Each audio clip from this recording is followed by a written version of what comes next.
નમસ્કાર વિદ્યાર્થી મિત્રો, વેટ ડિજિટલ એજ્યુકેશનમાં આપ સર્વે મિત્રોનું હાર્દિક સ્વાગત છે. વિદ્યાર્થી મિત્રો, આજે આપણે જોવાના છે ગુજરાત માધ્યમિક અને ઉચ્ચતર માધ્યમિક શિક્ષણ બોર્ડ ગાંધીનગર દ્વારા ધોરણ 12 વિષય વાણિજ્ય વ્યવસ્થા અને સંચાલન જેની પ્રશ્ન બેંક 3 છે, જે સપ્ટેમ્બર 2024 ના રોજ લેવાયેલ છે. તો એનું સોલ્યુશનની ચર્ચા મિત્રો આ વિડીયો લેક્ચરમાં કરીશું. તો ખાસ ચેનલમાં નવા હોય તો ચેનલ સબસ્ક્રાઇબ કરી દેજો. સાથે આગળ આપણે એ પણ ચર્ચા કરીશું કે જે આવનારી જે આપણી પ્રથમ પરીક્ષા છે, તો પ્રથમ પરીક્ષાના આઈએમપી પેપર હોય, એનું સોલ્યુશન, એનું મટીરિયલ, આ બધું જ તમને ક્યાંથી મળશે એની પણ ચર્ચા આપણે આગળ કરીશું. તો ખાસ ચેનલ સબસ્ક્રાઇબ રાખજો અને તમારા મિત્રોને પણ શેર કરી દેજો. કયા કયા પ્રકરણ સમાવેશ છે? તો પ્રકરણ 6 અને પ્રકરણ 7 છે, એનો સમાવેશ આ પ્રશ્ન બેંકમાં થયેલો છે. તો ચાલો વિદ્યાર્થી મિત્રો, આપણે વિભાગ એની ચર્ચા કરીએ. તો અહીં આપેલો છે કે આપેલ વિકલ્પમાંથી આપણે સાચો વિકલ્પ જણાવવાનો છે. તો પહેલો સવાલ છે, માસ્લોની જરૂરિયાતોના અગ્રતા ક્રમ કઈ જરૂરિયાતનો નિમ્નની કક્ષાની જરૂરિયાતનો સમાવેશ થતો નથી? તો જવાબ આવશે એ, પ્રતિષ્ઠાની જરૂરિયાત. બીજો સવાલ, માસ્લોની જરૂરિયાતોના અગ્રતા ક્રમ અનુસાર છેલ્લી જરૂરિયાત કઈ છે? તેમાં જવાબ આવશે મિત્રો સી, આત્મસન્માનની જરૂરિયાત. ત્રીજો પ્રશ્ન જોઈએ, નીચેનામાંથી કોના બિન નાણાકીય પ્રોત્સાહનોમાં સમાવેશ થતો નથી? તેનો જવાબ આવશે મિત્રો ડી, સલાહ અને સૂચનો. ચોથો સવાલ, નીચેનામાંથી કોનો નાણાકીય પ્રોત્સાહનોમાં સમાવેશ થતો નથી? તેનો જવાબ આવશે મિત્રો સી, નોકરીની સલામતી. તો ઘણા વિદ્યાર્થીઓ પ્રશ્ન છે કે સર તમે પેલું કીધું કે પ્રશ્ન પ્રથમ પરીક્ષાના આઈએમપી પ્રશ્નોની મળી જશે, ક્યાંથી મળશે? તો મિત્રો આપણી જો પહેલા તો શું મળશે, તો કે ધોરણ 12 કોમર્સ આર્ટ્સના પણ છે, કોમર્સના પ્રથમ પરીક્ષાના આઈએમપી પ્રશ્નપત્રોનું સંપૂર્ણ સોલ્યુશન, દરેક વિષયનું જો કુલ 30 થી પણ વધારે પ્રશ્નપત્રોનું સોલ્યુશન છે, જે નવા માળખા મુજબ છે. રેડી? તો મળશે ક્યાંથી? તો મિત્રો આપણી એપ્લિકેશનમાંથી. આપણી એપ્લિકેશન જે ગૂગલ પ્લે સ્ટોરમાંથી જઈને તમે ડાઉનલોડ કરી શકો છો, સર્ચ કરશો એટલે મળી જશે, અથવા તો આ વિડીયો ડિસ્ક્રિપ્શનમાં પણ એની લિંક છે.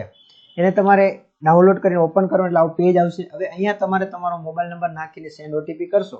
જો કે ઘણા વિદ્યાર્થી કરી દીધું, પણ નવા વિદ્યાર્થીને જણાવવા માટે, અને 4 આંકડાનો ઓટીપી આવશે, નાખી દેશો એટલે તમે લોગિન થઈ જશો. હવે આવું કંઈક પેજ આવશે. અહીંયા પેડ કોર્સ છે, ત્યાં તમે જશો એટલે તમને ધોરણ 12 નું ફોલ્ડર જોવા મળશે. એની પર ક્લિક કરશો એટલે તમને ધોરણ 12 ના પ્રથમ પરીક્ષાના આઈએમપી પેપરો, એનું સોલ્યુશન રેડી. આ સિવાય બીએ અને ઇકોનો રંગીન શોર્ટકટ સાથેનું વાંચવા માટે આઈએમપી મટીરિયલ છે. પછી આ સિવાય સ્વાધ્યાય સોલ્યુશન દરેક વિષયના છે. આ બધું જ મટીરિયલ તમને ધોરણ 12 નું અહીંથી મળી જશે, તો ત્યાંથી મેળવી શકશો. એક્ઝામ પેપરમાં આ જે પ્રશ્ન બેંક છે ટૂંક સમયમાં મૂકી દેવામાં આવશે પીડીએફ, તો ત્યાંથી તમે પીડીએફ જોઈ શકશો આખી. અહીં ધોરણ વાઇઝ જશો તો ધોરણ વાઇઝ તમે જશો એટલે જે તે ધોરણમાં વિષય આવશે, વિષય વાઇઝ તમે દરેક પાર્ટમાં છે એની માહિતી મેળવી શકશો, વિડીયો જોઈ શકશો.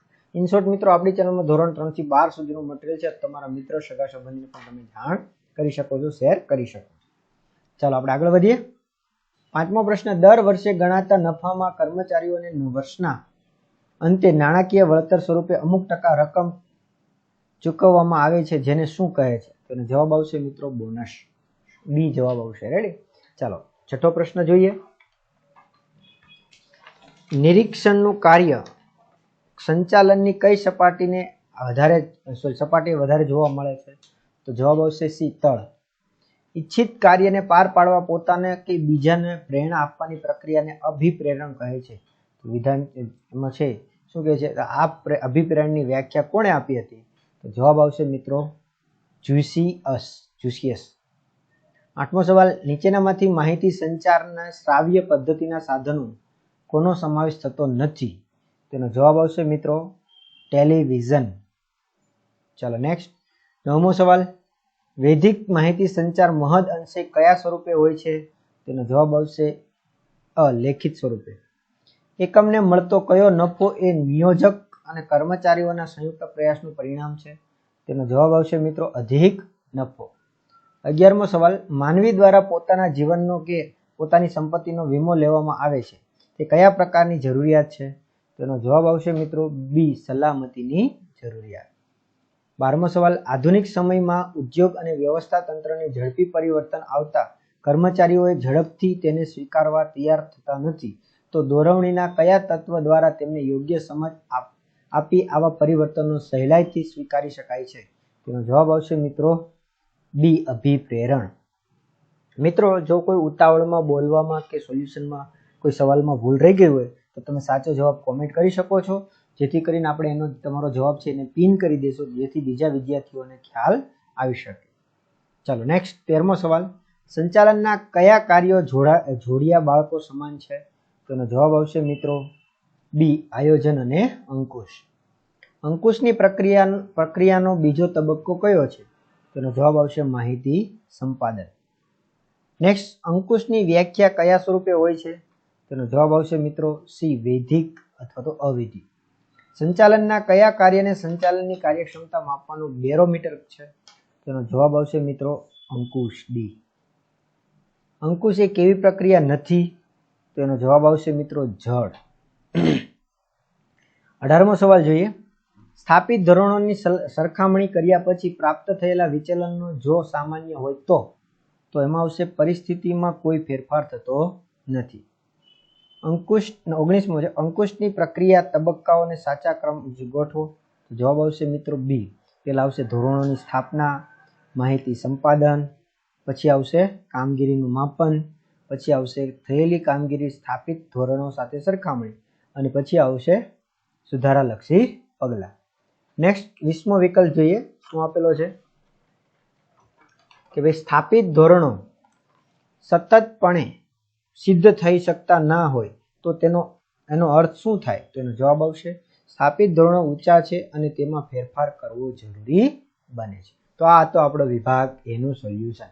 હવે આપણે વિભાગ B ના સોલ્યુશન તરફ આગળ વધીએ એ પહેલા હજી મિત્રો જો તમારે આ પ્રથમ પરીક્ષાના જે IMP પેપરો મેળવવાના બાકી હોય તો મેળવી લેજો. કોઈ તમારો મિત્ર હોય કે જે આર્ટ્સમાં ભણે છે તો આર્ટ્સના પણ દરેક વિષયના પેપરો છે એ પણ આવી રીતના તમને ધોરણ 12ના ફોલ્ડરમાં જોવા મળશે, તો એને પણ તમે સજેસ્ટ કરી શકો છો પેઇડ કોર્સમાં જઈને. ચાલો આપણે આગળ વધીએ. ટૂંકા પ્રશ્નો લઈએ હેતુલક્ષીમાંથી. દોરવણી એટલે શું? તેનો જવાબ છે મિત્રો દોરવણી એટલે તાબેદારોને માર્ગદર્શન આપવું અને તેના પર દેખરેખ રાખવી. બીજો સવાલ, અવૈધિક માહિતી સંચારનું એક ઉદાહરણ આપો. તો કારખાનાનો મેનેજર કામદારોને કામ કરાવવાની સૂચના આપે. ત્રીજો સવાલ, દોરવણીના તત્વો કેટલા છે? તો જો અહીં છે દોરવણીના 4 તત્વો છે: નિરીક્ષણ, અભિપ્રેરણ, નેતૃત્વ અને માહિતી સંચાર. ચોથો સવાલ, નિરીક્ષક કોને કહે છે? તેનો જવાબ જોઈએ કામદારો અને ફોરમેનોના કાર્યોનું નિરીક્ષણ કરવાનું છે, એ કાર્ય કરે છે તેને નિરીક્ષક કહે છે. પાંચમો સવાલ, અભિપ્રેરણનો અર્થ આપો. તેનો જવાબ આવશે ઈચ્છિત કાર્યને પાર પાડવા પોતાને કે બીજાને પ્રેરણા આપવાની પ્રક્રિયાને અભિપ્રેરણ કહે છે. છઠ્ઠો સવાલ, અબ્રાહમ માસ્લોએ જરૂરિયાતોના અગ્રતા ક્રમનો સિદ્ધાંત કયા શીર્ષકના લેખમાં છે રજૂ કર્યો હતો? તો જવાબ આવશે મિત્રો અબ્રાહમ માસ્લોએ જરૂરિયાતોના અગ્રતા ક્રમનો સિદ્ધાંત 1943માં માનવીઓનો અભિપ્રેરણનો સિદ્ધાંત એ શીર્ષકના લેખમાં છે રજૂ કર્યો હતો. નેક્સ્ટ જોઈએ 7મો સવાલ, સામાજિક જરૂરિયાતોમાં કઈ જરૂરિયાતોનો સમાવેશ થાય છે? તેનો જવાબ આવશે મિત્રો સામાજિક જરૂરિયાતોમાં પ્રેમ અને લાગણી જેવી જરૂરિયાતોનો સમાવેશ થાય છે. નેક્સ્ટ સવાલ છે બઢતી એટલે શું? તેનો જવાબ જોઈએ કર્મચારીઓએ તેમના વર્તમાન હોદ્દા પરથી ઊંચા અને લાભદાયી હોદ્દા પર મૂકવામાં આવે તેને બઢતી કહે છે. નેક્સ્ટ 9મો સવાલ છે કમિશન કોને કહે છે?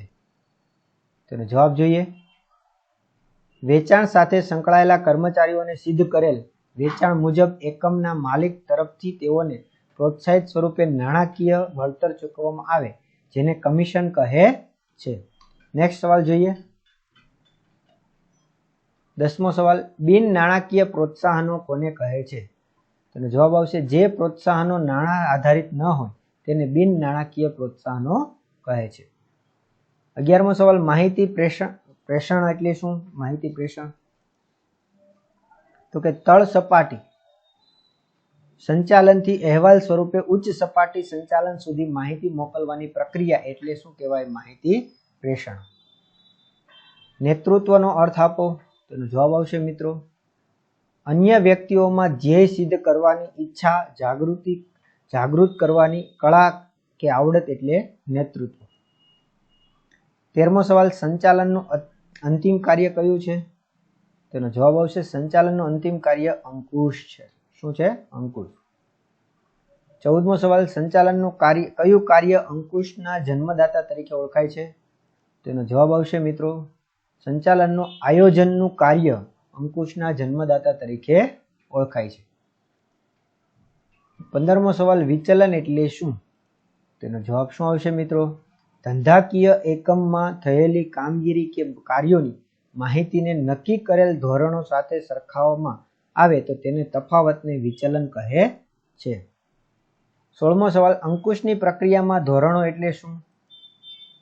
તો જવાબ એનો જોઈએ. અંકુશની પ્રક્રિયામાં ધોરણો એ એક પ્રકારના માપદંડો છે જેની સાથે થયેલી કામગીરીને સરખાવીને તેનું મૂલ્યાંકન કરવામાં આવે છે. નેક્સ્ટ જોઈએ 17મો સવાલ, અંકુશની પ્રક્રિયાનો છેલ્લો તબક્કો જણાવો. તો એમાં આવશે અંકુશની પ્રક્રિયાનો અંતિમ તબક્કો સુધારાલક્ષી પગલાં છે. 18મો સવાલ, ધોરણોની પસંદગી સંચાલનની કઈ સપાટીએ થાય છે? તેનો જવાબ આવશે મિત્રો ધોરણોની પસંદગી સંચાલનની ઉચ્ચ સપાટીએ થાય છે. અંકુશ એટલે શું? તેનો જવાબ શું આવશે? અંકુશ એટલે પ્રયત્ન અને પરિણામ, સાધન અને ઉચ્ચ ઉદ્દેશ વચ્ચે સમતુલા સાધવાનું કાર્ય એને શું કહેવાય? અંકુશ કહે છે. અને છેલ્લો સવાલ છે વિભાગ બી નો, અંકુશની પ્રક્રિયાના તબક્કા કેટલા છે? તો એનો જવાબ જોઈએ. અંકુશની પ્રક્રિયાના 5 તબક્કા છે. ધોરણોની સ્થાપના, માહિતી સંપાદન, કામગીરીનું માપન, થયેલી કામગીરીની સ્થાપિત ધોરણો સાથે સરખામણી અને સુધારાલક્ષી પગલાં. તો આ રીતના મિત્રો આપણા વિભાગ બી નું સોલ્યુશન જોયું. હજી મિત્રો જો તમારે પેપર મેળવવાનું બાકી હોય પેપર મેળવી લો, અને ખાસ BA અને ઇકોનોમિક્સનું શોર્ટકટ સાથેનું રંગીન મટીરિયલ તમે પેઇડ કોર્સમાં જઈને મેળવી શકો છો. ત્યાં રંગીન શોર્ટકટ સાથે છે, સચિત્ર સાથે, એટલે તમે સરળતાથી વાંચીને રીડિંગ કરી શકશો, રિવિઝન કરી શકશો. રાઈટ. અને હા, આ સિવાય નેક્સ્ટ વિભાગ સી ના તમને પ્રશ્નો આપેલા છે. આવી રીતના વિભાગ બી ના પણ પ્રશ્નો તમને આપેલા છે અને વિભાગ એ ના પણ પ્રશ્નો તમને આપેલા છે. અને PDF મિત્રો તમને જેમ કીધું એમ ક્યાંથી મળી જશે આ પ્રશ્ન બેંકની PDF?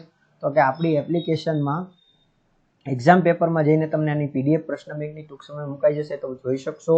રેડી. અને આવી રીતના ધોરણ 12નું IMP મટીરિયલ છે તમને પેઇડ કોર્સમાંથી અવારનવાર મળતું રહેશે. તો ખાસ તમારા મિત્રોને શેર કરો. તમે જો એપ્લિકેશન ડાઉનલોડ ના કરી હોય તો એપ્લિકેશન અત્યારે ડાઉનલોડ કરી શકો છો. તો આ વિડીયોમાં આપણે અહીં સુધી રાખીએ. ખાસ તમારે કેટલા ગુણ આવે છે અવશ્ય કોમેન્ટ કરજો.